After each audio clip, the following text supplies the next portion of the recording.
Imagine a moment lost in time when Abraham, after a victory over powerful kings, meets a mysterious man who appears like a divine shadow in the midst of history, Melkisedek, the king of Salem and priest of the Most High God. Without antecedents, without descendants, and wrapped in a cloak of enigma, he emerges carrying bread and wine and blesses Abraham, the patriarch of the nations. But who was this king of righteousness? And what was the true purpose of this encounter? The scenario is described in the book of Genesis, chapter 14. Abraham returns after freeing his nephew Lot from a devastating war. In this context of triumph and tension, Melkisedek stands out as a peaceful and sacred figure. He does not appear as a warrior or a conqueror, but as a king bearing a blessing. His gesture of offering bread and wine, elements laden with spiritual significance, anticipates a symbol that centuries later would be associated with Christ himself at the Last Supper.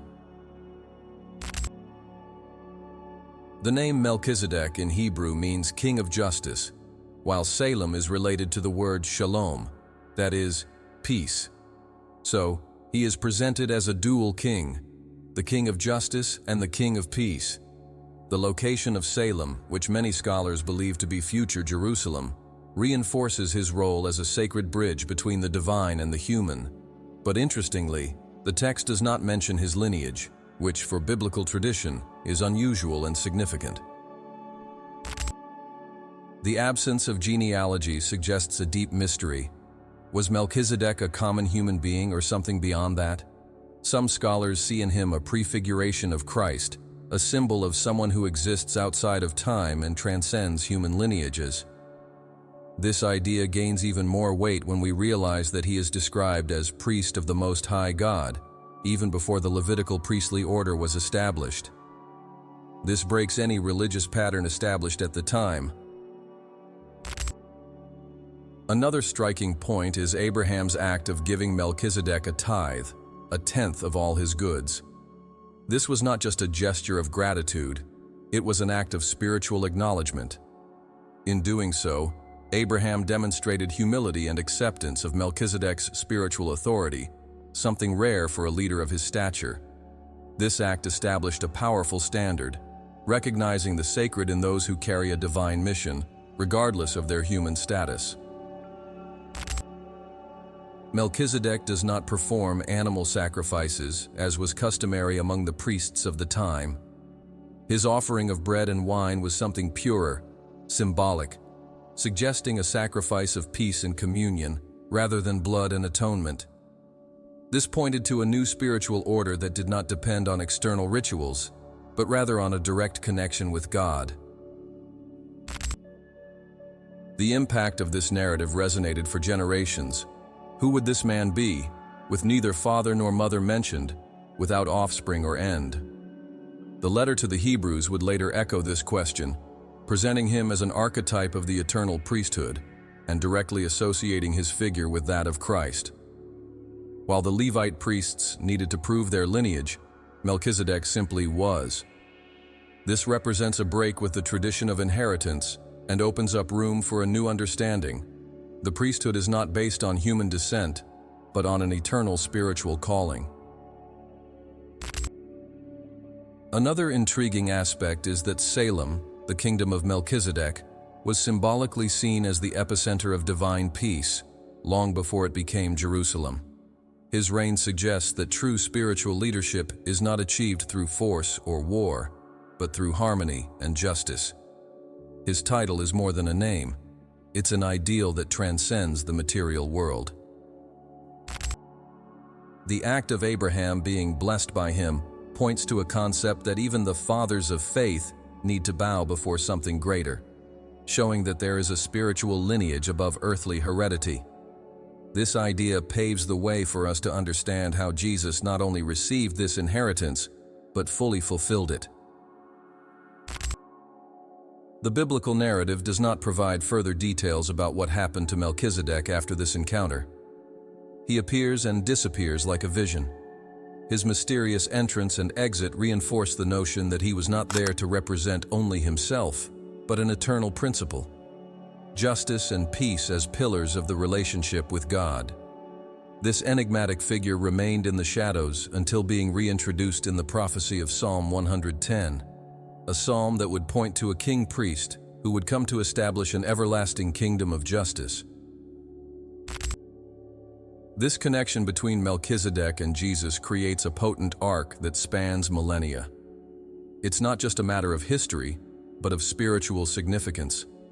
The appearance of Melchizedek challenges the religious structure of the time and invites us to reflect on what truly constitutes a priest before God. Could it be possible that he symbolizes an eternal lineage, echoing into our present day and inviting us to partake in a divine journey?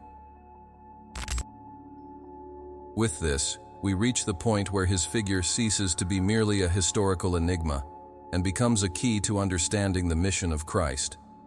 Melchizedek was not just an ordinary king or priest, he was a milestone of something that would be fully revealed in the figure of Jesus. Let's then move on to the next chapter, Psalm 110, and what it reveals to us about this spiritual lineage.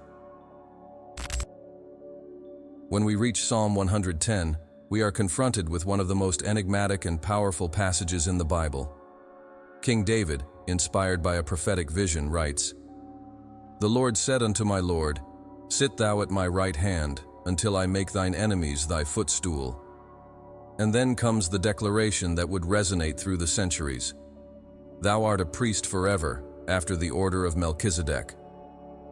Here, David is not just composing a poem, he is receiving a revelation about an eternal priesthood that defies all known norms.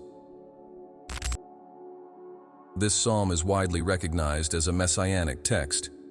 But why would David, a king and warrior, refer to a priest in such divine terms? He, who was so aware of the priestly laws of his time, seems to foresee a priest-king who would not be limited by Levitical traditions. The lineage of Melchizedek, mentioned in the verse, introduces an eternal priesthood, independent of heredity, based not on human blood, but on divine authority. The verse, "You are a priest forever," is crucial, as it suggests that this priesthood transcends time and human laws. To understand the weight of these words, we need to remember that, in the Jewish context, the priesthood was reserved for the descendants of Aaron, Moses' brother. Only the Levites could minister in the temple. However, Melchizedek did not fit into this system. He preceded the very creation of the tribes of Israel. By invoking Melchizedek, David breaks the priestly paradigm and points to something much larger and more enduring. Furthermore, Psalm 110 reinforces the image of a Messiah who would not only be an earthly ruler, but a supreme spiritual leader. He would be both king and priest at the same time, like Melchizedek. This was a radical concept, as the roles of king and priest were separate in Judaism. The only figure prior to Christ who combined these two roles was indeed Melchizedek. David, in writing the psalm, reveals the vision of a kingdom where justice and spirituality would go hand in hand. Another fascinating point is the fact that Jesus, during his ministry, cited this psalm to refer to himself. In a dialogue with the Pharisees recorded in Matthew 22:41-46, Jesus asks, "If the Messiah is the son of David, why does David call him my Lord?" This question silenced his opponents and pointed to the divine nature of the Messiah. Jesus was not just a descendant of David, he was the fulfillment of the prophecy about the eternal priest. This moment in the New Testament reinforces the idea that Psalm 110 was not referring to just any priest, but to someone who would occupy a unique position in the spiritual history of mankind. The phrase, "at my right hand," symbolizes divine authority and power.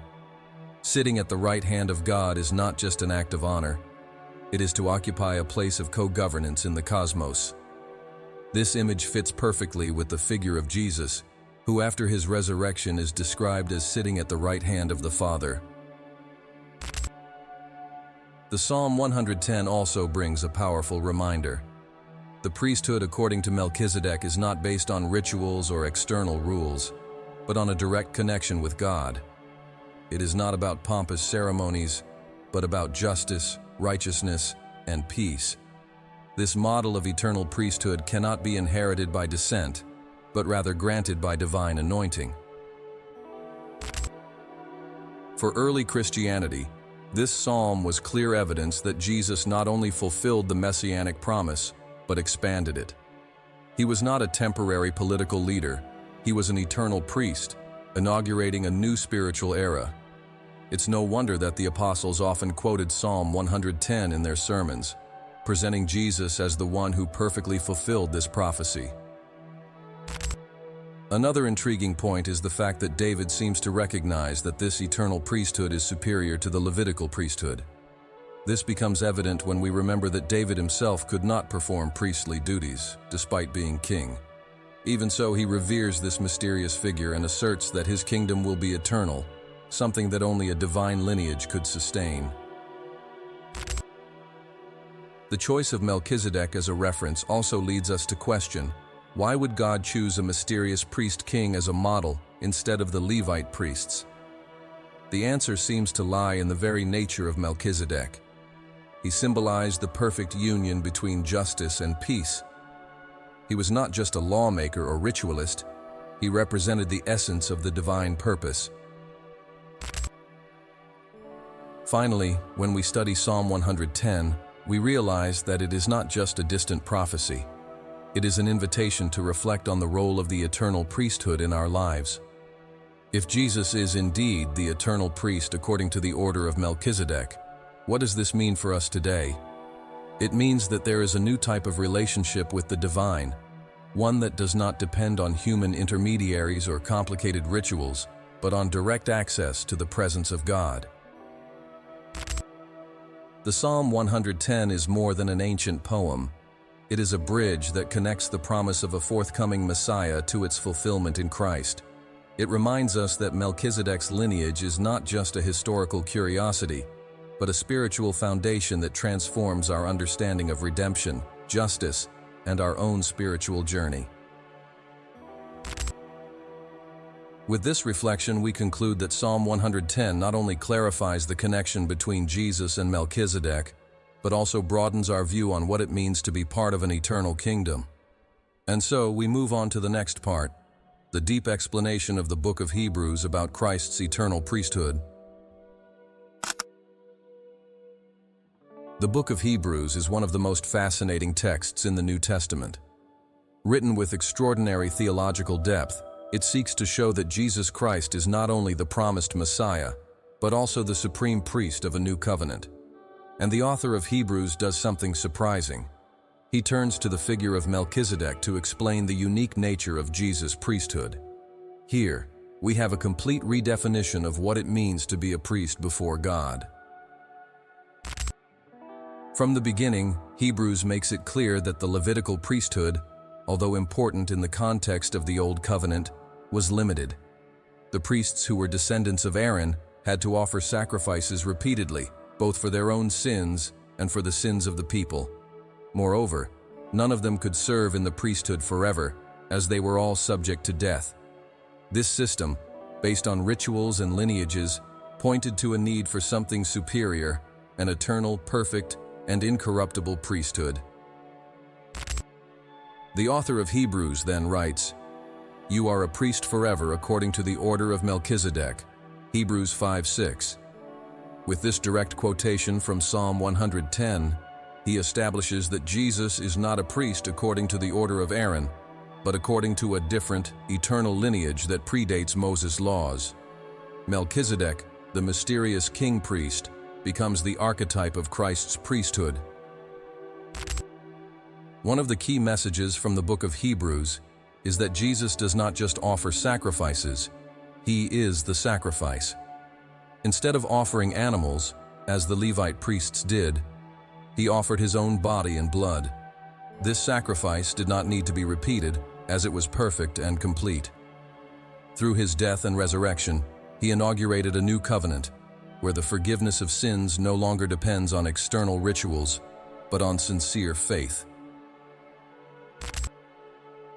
Another fascinating point is the explanation that Jesus did not belong to the tribe of Levi, but rather to that of Judah. According to Mosaic law, This would automatically disqualify him from being a priest. However, Hebrews argues that Jesus' priesthood is legitimate not by human descent, but because it was established by God. This reinforces the idea that Melchizedek's lineage is not subject to human rules, but rather to divine will. In Hebrews 7:3, the author describes Melchizedek as without father, without mother, without genealogy, having neither beginning of days nor end of life, but resembling the Son of God, he remains a priest forever. This description reinforces the idea of an eternal and timeless priesthood, further connecting Melchizedek to Christ. Although many scholars debate whether Melchizedek was a human being or a celestial manifestation, what matters is the symbolism. He represents a priesthood that is not interrupted by death. Hebrews also offers us a profound insight into the heavenly tabernacle. The Levitical priests served in an earthly temple, a symbolic replica of heaven. But Jesus, according to the author, entered the heavenly sanctuary, not with the blood of animals, but with his own blood, securing an eternal redemption for all of humanity. This image shows us that Christ not only fulfilled the ancient rituals, he transcended them, inaugurating a new spiritual reality. Another crucial difference highlighted is the issue of purity. While the ancient priests had to go through purification rituals before ministering, Jesus was without sin and therefore did not need to be purified. This reinforces his perfection and his role as the supreme and spotless priest.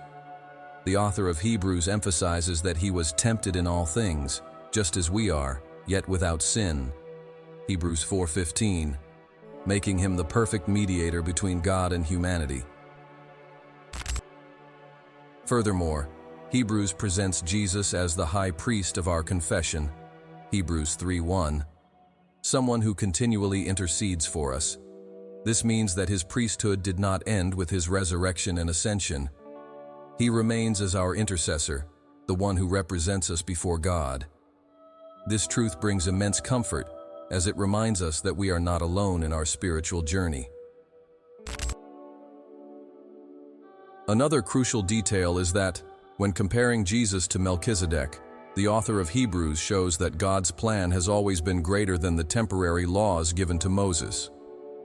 The eternal priesthood points to the restoration of a direct communion between human beings and God, without the need for fallible human intermediaries. Jesus did not come just to improve the old system. He came to establish something completely new and definitive. This message was revolutionary for the early Christians, many of whom came from Jewish traditions. The idea of a priesthood based on grace and not on genealogy was liberating, but also challenging. It's no wonder that Hebrews emphasizes that we need to approach the throne of grace with confidence, Hebrews 4:16, knowing that we have a high priest who understands our weaknesses and intercedes for us. Finally, the vision of Jesus as the eternal priest invites us to reflect on the purpose of spirituality in our lives. It's not about performing mechanical rituals, but about entering a living and intimate relationship with the Creator. The book of Hebrews reminds us that Christ opened a new way for this communion, a way that cannot be blocked by human limitations.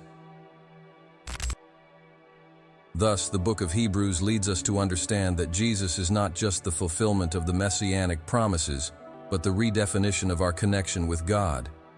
His priesthood according to the order of Melchizedek is not just a theological detail, but a key to understanding our own journey of faith and redemption. With this, we are ready to dive into the next part, the understanding of the spiritual lineage that this new priestly order inaugurates. The idea of a spiritual lineage that does not depend on biological descent, but on an eternal calling, is one of the most profound concepts tied to the figure of Melchizedek and to the priesthood of Christ. When the author of Hebrews presents Jesus as a priest according to the order of Melchizedek, he not only challenges the religious standards of the time, but also reveals a model of spirituality accessible to all. This eternal priesthood points to something greater, a spiritual inheritance that transcends time and invites each one of us to participate in this divine connection. Unlike the Levite priests, whose role depended on a family lineage, the priesthood according to Melkisedek is based on a direct relationship with God and a mission of justice and peace. This spiritual lineage is not transmitted by human blood, but by faith and obedience to the divine call. Jesus, as the heir of this eternal order, came not only to fulfill a ritualistic role, but to show us that every human being can be a priest of the heart, someone who carries the divine presence and lives in harmony with the principles of the kingdom of God. Throughout history, many religious leaders have advocated the idea that access to God should be mediated by institutions, rules, and sacrifices. However, the priesthood according to Melkisedek breaks this idea by asserting that the true relationship with God does not depend on external ceremonies, but on an inner transformation. The figure of Jesus as the eternal high priest reinforces that this spiritual lineage is open to everyone, regardless of origin, culture, or social status. The symbolism of the eternal priesthood also reminds us that being a spiritual priest does not mean holding a position of power or privilege, but rather a commitment to justice, love, and compassion. Just as Melkisedek was known as the King of Justice and King of Peace, those who follow this lineage are called to act with integrity, seeking peace in a world marked by conflict. This call is not just for religious leaders, but for all those who wish to live in connection with the sacred. Jesus reinforced this idea when he said, "Blessed are the peacemakers, for they will be called children of God." Matthew 5:9. This statement echoes the mission of Melkisedek and shows that being part of this spiritual lineage involves being a mediator of reconciliation and an agent of transformation. It's no wonder that Paul, in his letters, calls the followers of Christ ambassadors of God, who carry with them the message of reconciliation. Another essential aspect of this lineage is the idea of serving. Jesus, by washing his disciples' feet, demonstrated that priesthood is not about authority, but about humble service. This gesture symbolizes that all of us, as heirs of this spiritual order, are called to serve others, regardless of recognition or reward. The true power is not in dominating, but in loving. The absence of blood lineage in the story of Melkisedek also teaches us something profound. Our spiritual identity is not defined by genetic or familial inheritance, but by our inner journey and our openness to divine grace. Just as Melkisedek emerged as a symbol of an eternal order, each of us can, by accepting this call, become a reflection of this lineage, living a life guided by justice and faith. This spiritual lineage is not confined to the Judeo-Christian tradition. In different cultures and times, we find figures who embodied the archetype of the priest-king, those who, like Melkisedek, united wisdom and just leadership. Whether in Eastern traditions, with their enlightened masters, or in indigenous cultures, with their spiritual leaders who guided their people in harmony with nature, the pursuit of inner priesthood is a constant in human history. Another fascinating point is how this spiritual heritage manifests itself in everyday life. Being part of this lineage does not necessarily mean abandoning everything and living in an ascetic way. On the contrary, it's about transforming every common act into a sacred gesture. By acting with honesty, caring for others, practicing compassion, and seeking the truth, each person becomes a representative of this eternal priesthood. Jesus showed that the kingdom of God is present in the small things: a smile, an act of kindness, an unexpected forgiveness. Furthermore, the spiritual lineage of Melkisedek invites us to abandon any idea of merit or spiritual pride. It's not about being better than others, but recognizing that we are all called to this divine connection. True greatness is not in being superior, but in being a channel of light and love in a world marked by the darkness of division and selfishness. Finally, the eternal priesthood according to the order of Melkisedek reminds us that the spiritual journey is not something linear or limited by time.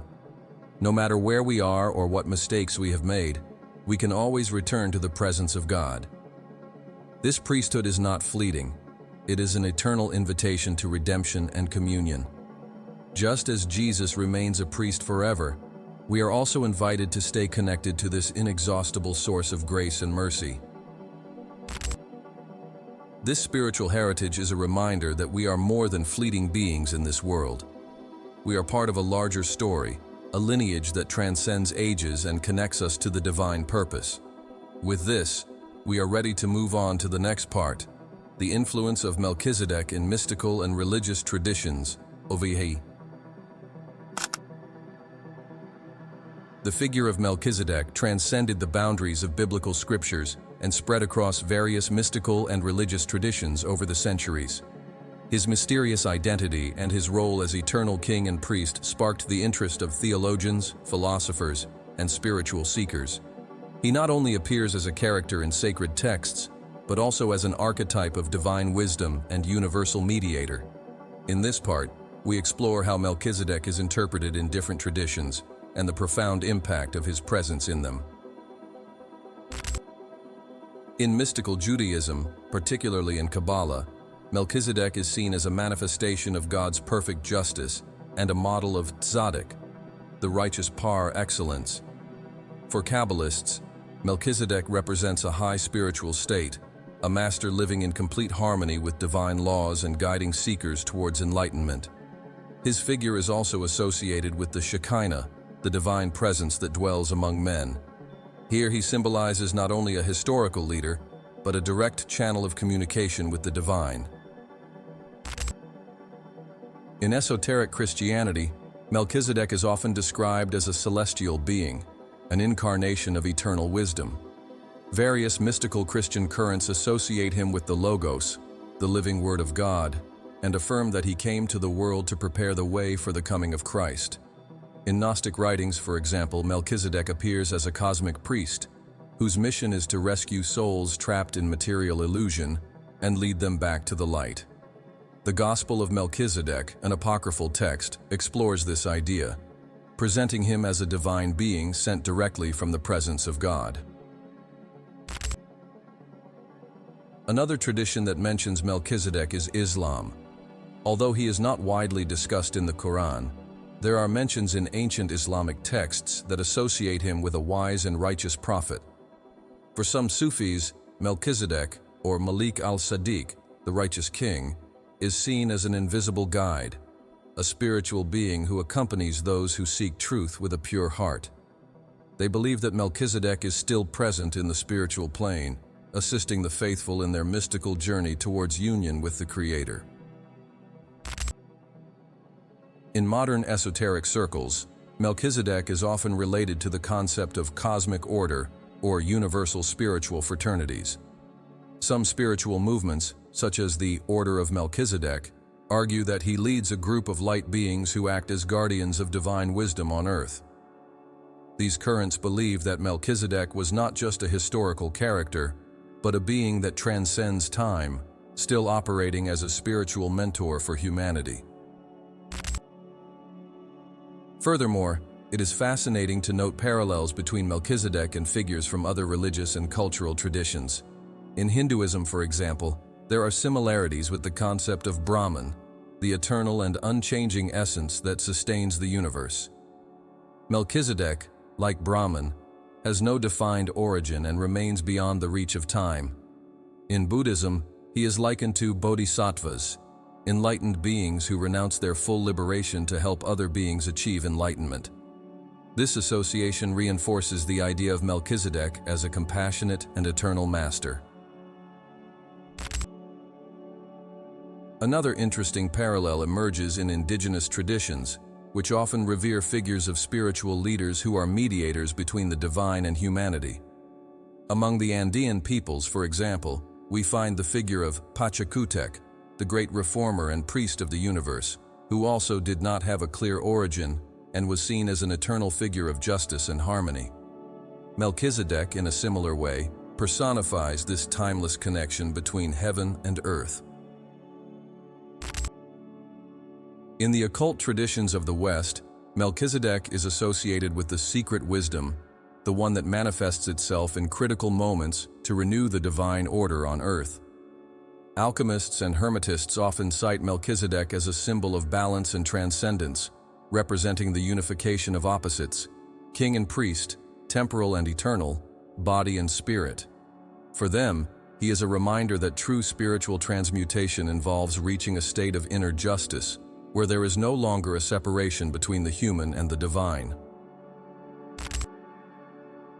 Another point that reinforces the relevance of Melkisedek in spiritual traditions is the absence of details about his death or succession.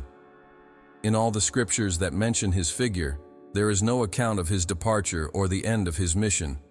This fuels the idea that he was not just an ordinary man, but rather an eternal archetype, a symbol of the immortal divine presence in our world.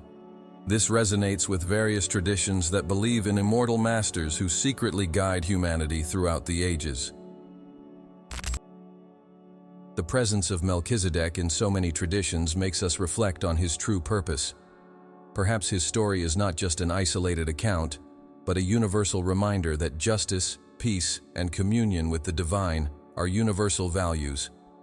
His figure transcends cultural and religious boundaries and serves as a point of spiritual convergence, uniting different paths in a common quest for truth and redemption. Finally, Melkisedek is, in all these traditions, a symbol that spiritual lineage knows no barriers of time, space, or culture. He is the manifestation of a priesthood that transcends human institutions and reminds us that we are all, regardless of beliefs, called to seek justice and peace in our journey. With this, we move on to the next stage, where we explore whether Jesus was an heir or precursor to this spiritual lineage. The question of whether Jesus is an heir to the spiritual lineage of Melkisedek, or an original and definitive manifestation of this eternal order, is one of the most fascinating themes in Christian theology. The letter to the Hebrews presents us with Jesus as the eternal priest, according to the order of Melkisedek, but not as someone who inherited a role passed down from generation to generation. Instead, he is described as the embodiment and full fulfillment of this priesthood. But this raises a crucial question. Did Jesus come to continue a sacred lineage or to establish something entirely new? To answer this question, we need to understand the nature of Melkisedek's priesthood. Unlike the Levite priests, who inherited their roles through biological descent, Melkisedek appears as someone who received his calling directly from God. He is both king and priest, roles that, according to Jewish tradition, should remain separate. However, Melkisedek perfectly unites these two roles, just like Jesus. For this reason, many scholars assert that Jesus is not just an heir, but the prophetic fulfillment and the pinnacle of this eternal priesthood. Jesus, like Melkisedek, did not fit into the religious standards of his time. While the temple priests followed rituals prescribed by the law of Moses, Jesus demonstrated that the true priesthood was related to justice, compassion, and total commitment to the divine purpose. When he says, "I am the way, the truth, and the life. No one comes to the Father except through me," John 14:6. He not only declares his mission, but reaffirms his role as the supreme mediator between God and humanity. Furthermore, Jesus' life exemplifies the archetype of the priest-king in its highest sense. He did not wear a gold crown, but a crown of thorns, showing that his kingdom was not of this world, but spiritual. While earthly kings ruled with military and political power, Jesus reigned through service, humility, and sacrifice. This reinforces the idea that he not only inherited a priesthood, but redefined it and lived it in its purest form. Another important point is that Jesus not only assumed a priestly role, he embodied the sacrifice. While Levitical priests offered animals in sacrifice, Jesus offered himself. He became the Lamb of God, whose unique and eternal sacrifice opened a new path to reconciliation with God. This leads us to understand that Jesus was not just an heir to the tradition of Melkisedek, but the one who perfectly completed and fulfilled the mission started by this spiritual lineage.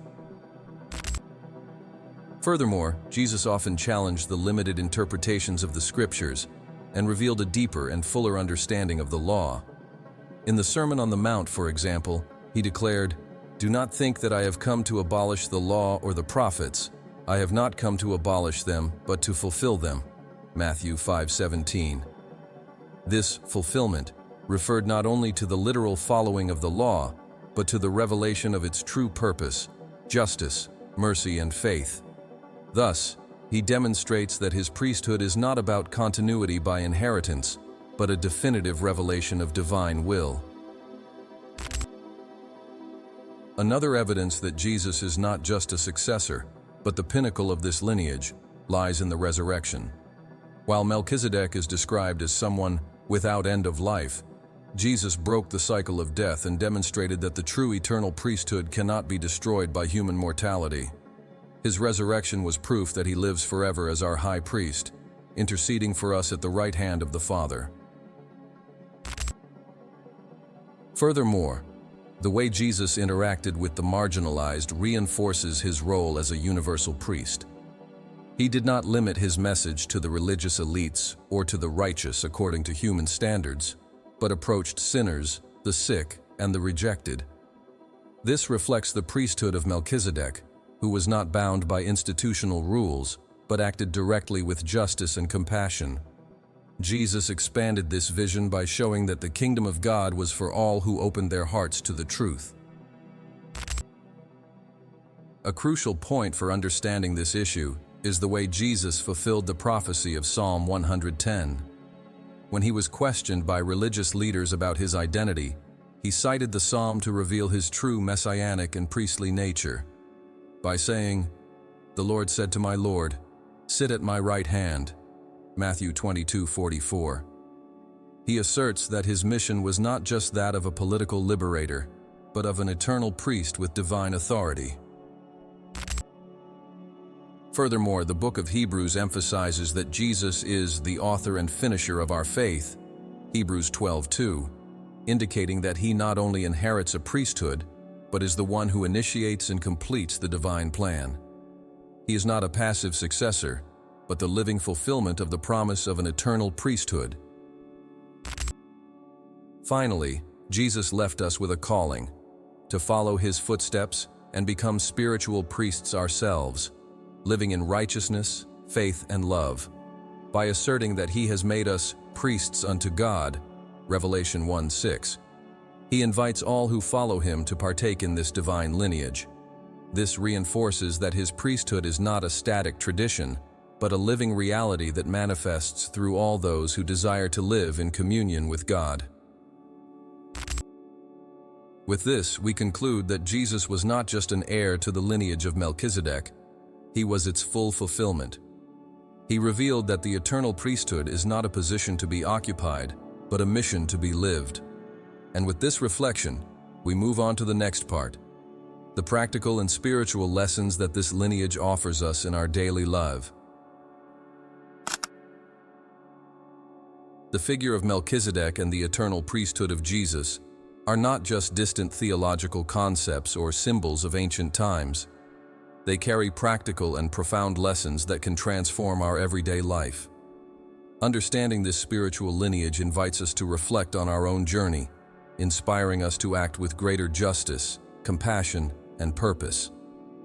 The legacy of this priesthood reminds us that each of us can be an agent of reconciliation, a bearer of peace, and a living reflection of divine love. One of the first lessons that this lineage teaches us is the power of justice. Melkisedek is described as the King of Justice, and Jesus reinforced this principle in his life and teachings. In the Sermon on the Mount, he declared, "Blessed are those who hunger and thirst for righteousness, for they will be filled," Matthew 5:6. But this justice goes beyond human rules. It involves acting with integrity, respecting others, and being faithful to divine principles, even when it requires sacrifices. Another essential lesson is the pursuit of peace. Melkisedek was the king of Salem, which means king of peace. Jesus, in turn, was called the Prince of Peace, and taught that true peace is not the absence of problems, but an unshakable trust in the presence of God. He invited us to be peacemakers in a world full of conflicts and divisions. This means cultivating peace in our relationships, avoiding unnecessary conflicts, and seeking reconciliation instead of revenge. Humility is also a fundamental principle of this lineage. Melkisedek, despite his high position, did not exalt himself, but blessed Abraham with a generous heart. Jesus, at his Last Supper, washed the feet of his disciples, showing that true priesthood is expressed in service to others. He showed us that to lead is to serve, and that true power is not in dominating, but in loving deeply and selflessly. Another powerful teaching is the idea of being an inner priest. Jesus showed us that each of us can be a living temple of God's presence. We don't need complex rituals or sacred places to connect with the divine. By seeking the truth in our heart and living righteously, we become channels of divine grace. This means transforming common acts into sacred gestures, caring for the family, honesty at work, attentive listening to those who need support. Generosity is another central aspect of this lineage. Just as Abraham gave a tithe to Melkisedek in recognition of the sacred, we are called to practice generosity in our lives.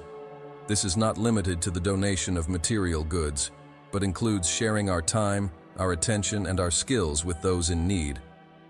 Jesus himself said, "It is more blessed to give than to receive," Acts 20:25, reminding us that true abundance comes from sharing. Unwavering faith is another essential lesson. The eternal priesthood of Jesus shows us that, even amidst trials, we can trust in the divine plan. During his life, he faced betrayals, humiliations, and death on the cross, but remained faithful to the mission entrusted to him by the Father. He teaches us that faith is not the absence of doubts, but the decision to trust, even when we do not fully understand what is happening around us. Furthermore, this lineage reminds us of the importance of meditation and silence. Melkisedek appeared at a crucial moment to bless Abraham, but there is no record of grand words or elaborate speeches. Sometimes the greatest spiritual power lies in listening and quieting the heart before God. Jesus also sought moments of solitude and prayer to renew his strength and clarity. This teaches us the importance of setting aside time to reflect, meditate, and reconnect with our spiritual essence. Forgiveness is another core value. Jesus, while on the cross, declared, "Father, forgive them, for they do not know what they do." Luke 23:34. This ultimate act of forgiveness shows us that to be true representatives of this spiritual lineage, we need to learn to forgive, not just others, but also ourselves. Forgiveness frees us from the chains of resentment and allows us to move forward with a light heart. Another powerful teaching is the courage to live with purpose. Melkisedek appears as a leader who knew exactly his mission: to bless and be a channel of peace and justice. Jesus lived every moment with the certainty that he was fulfilling the divine plan. Often we face doubts about our purpose, but this lineage reminds us that we all have a unique mission and that, by living with authenticity and faith, we can fulfill our role in the great spiritual journey of humanity. Finally, we are called to have hope. The eternal priesthood of Christ reminds us that, regardless of the circumstances, there is always the promise of new life, of restoration and redemption. Jesus overcame death to show us that our story does not end with our losses or failures. He offers us a path of reconciliation and a new chance to start over. These lessons from Melkisedek and Jesus invite us to transform our routine into a living expression of faith, love, and justice. It's not about achieving perfection, but about embarking on a path of growth and daily surrender. With this, we move on to the next part, a deep dive into the final mystery of Melkisedek and its spiritual implication. The mystery surrounding Melkisedek continues to fascinate scholars, mystics, and religious individuals to this day. Who was he really? A historical human being, a divine manifestation, or a prefiguration of Christ himself. The absence of a genealogy, the lack of information about his beginning or end of life, and his association with an eternal priesthood make him one of the most enigmatic characters in the scriptures. But perhaps the secret of Melchizedek is not in discovering who he was, but in understanding what he symbolizes in our spiritual journey. One of the most widespread interpretations is the idea of Melchizedek as an archetype of divine wisdom, a being that transcends time and represents the perfect connection between heaven and earth. Unlike earthly kings who ruled with violence, Melchizedek was the king of peace and king of justice. His brief but significant appearance in the biblical narrative serves as a reminder that true authority does not come from power, but from justice and harmony with the divine purpose. Another intriguing theory is the view of Melchizedek as a theophany, a visible manifestation of God or Christ before his earthly incarnation. Those who support this idea point to the similarities between Melchizedek and Jesus. Both are kings and priests. Both offer bread and wine. Both are not tied to human priestly lineages. This view reinforces the idea that God has always been present in human history, paving the way for the full revelation through Christ. For some, Melchizedek is seen as a celestial being, a guardian of divine knowledge, and a spiritual mediator. In apocryphal and esoteric texts, he is often described as an ascended master, someone who has achieved a state of perfection and serves as an invisible guide for those seeking the path of truth. This aligns with many mystical traditions that believe in the existence of eternal sages working for the spiritual balance of the world. However, beyond theories and interpretations, Melchizedek also carries a powerful lesson about the eternity of the divine mission. He reminds us that there are aspects of God's plan that transcend our rational understanding and cannot be explained solely with historical facts or literal interpretations. His mysterious figure challenges us to abandon the need for definitive answers and to accept that mystery is part of the spiritual journey. Another fascinating point about Melchizedek is his absence in the biblical genealogies. In Jewish tradition, knowing where someone comes from was essential to define their identity and legitimacy. However, Melchizedek appears without this recorded origin, symbolizing a priesthood that is not based on human descent, but on an eternal and direct call from God. This echoes in the figure of Christ, who did not need a Levitical lineage to become a high priest. Furthermore, its appearance reminds us that often the most important moments of our spiritual journey occur in unexpected and mysterious ways. Abraham did not plan to meet Melchizedek at that moment. However, it was in this encounter that he received a crucial blessing and confirmed his covenant with God.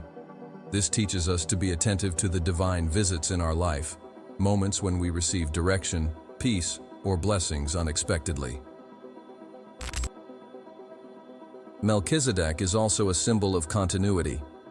His figure briefly emerges in history, disappears without a trace, and returns centuries later in the words of Psalm 110 and the letter to the Hebrews. This reinforces the idea that the divine plan is continuous, even when we do not fully understand it. God works through the ages, uniting past, present, and future into a sacred line of redemption and purpose.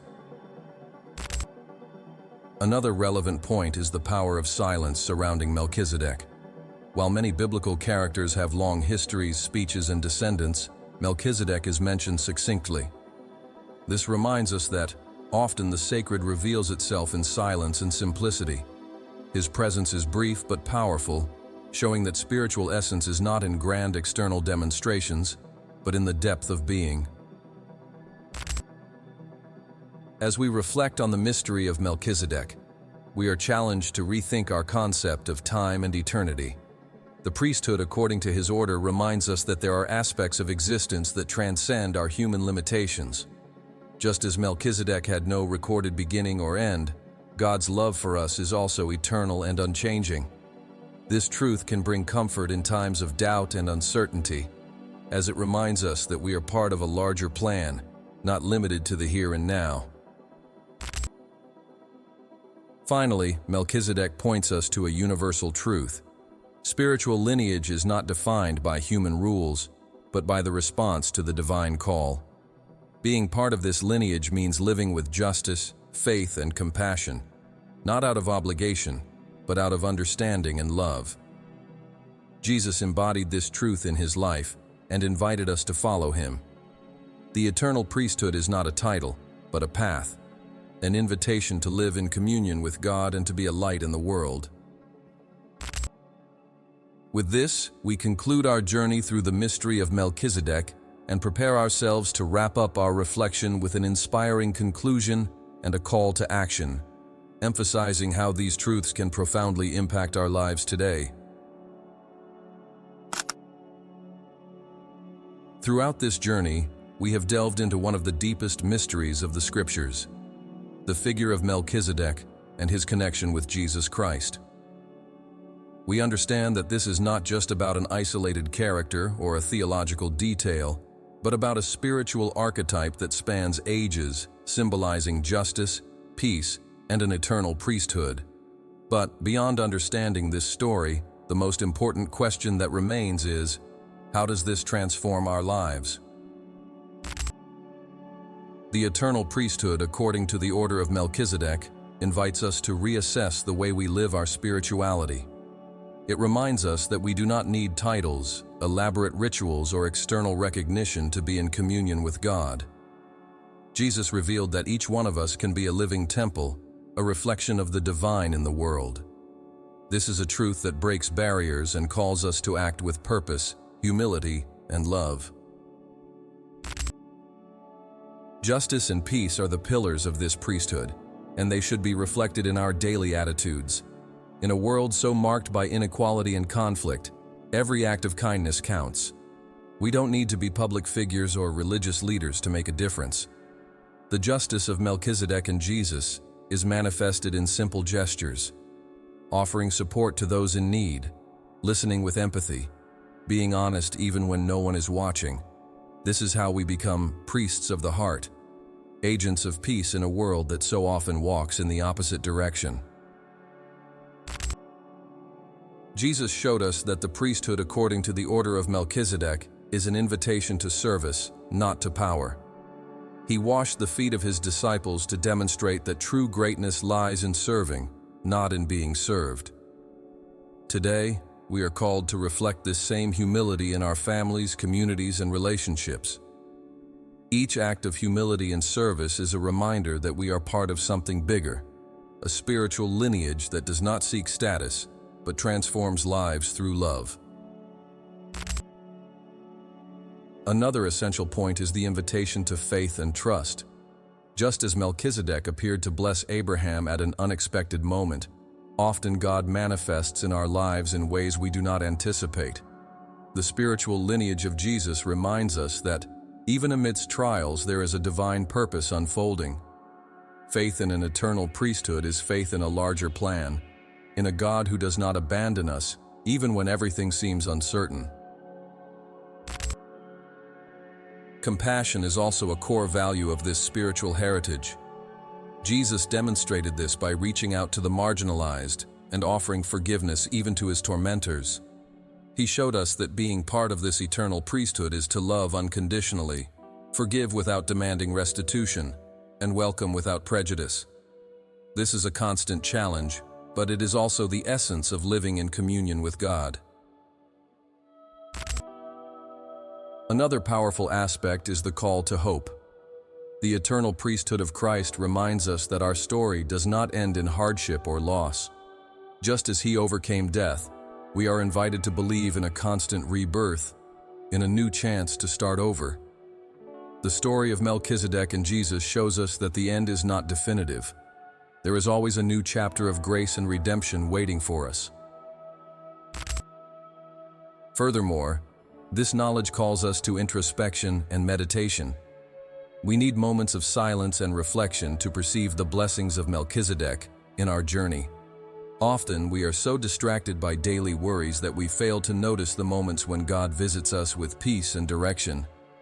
Inner silence allows us to hear this divine voice and reconnect with our true essence. The eternal priesthood is, above all, an invitation to transformation. It's not just an ancient story, but a living call for us to be a light in a world that often loses itself in darkness. When we understand that we are part of a spiritual lineage, we realize that every action we take carries an impact. We can be bearers of blessings, of justice, and of reconciliation, just as Melkisedek was to Abraham and Jesus is to all of humanity. Finally, remember, each of our lives is a unique story, but it is part of a larger plan of love and redemption. The eternal priesthood is not restricted to a time or place. It continues to live in every gesture of faith, compassion, and hope. Through Jesus, we are called to live this truth every day, being blessings in the lives of those around us. And so, we conclude our journey with the certainty that Melchizedek's legacy and Christ's priesthood invite us to something much greater, to live fully, with an open heart for God, and with our hands extended to our neighbor. May we walk in this truth, remembering that, just as Abraham was blessed in his encounter with the priest-king, we too can find blessings at every step of our journey, as long as we live with justice, peace, and love. So, mind unfettered, now that we've delved together into this timeless mystery, tell me, do you believe that the eternal priesthood according to the order of Melchizedek still manifests itself today? How do you view the role of justice and peace in your life? Share your vision in the comments. Your experience may inspire others from this incredible community to reflect and connect even more with this spiritual message. And remember, when we unite in thought and faith, we manifest a powerful energy of transformation. Each comment is a symbol of this union and can be a step towards awakening more people to this eternal spiritual lineage. And don't stop here.